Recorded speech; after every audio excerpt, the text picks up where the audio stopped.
ভালো লাগছে প্রতি বছর। শ্রী শ্রী ইয়ারা ব্রহ্মেন্দ্র শিব মন্দির, ওয়ারি তেলুগু কলোনি, দয়গঞ্জ রোড, ঢাকা।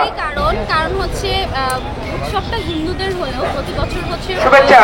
ধর্মের মানুষই হচ্ছে এই উৎসবে অংশগ্রহণ করে।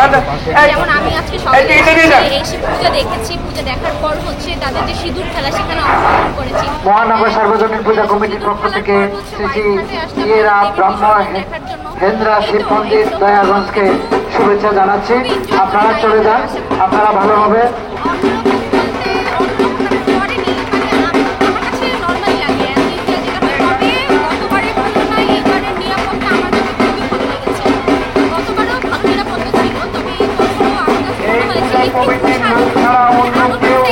এই গাড়ির সাথে যাবেন না, অযথা অন্য কেউ যাবেন না।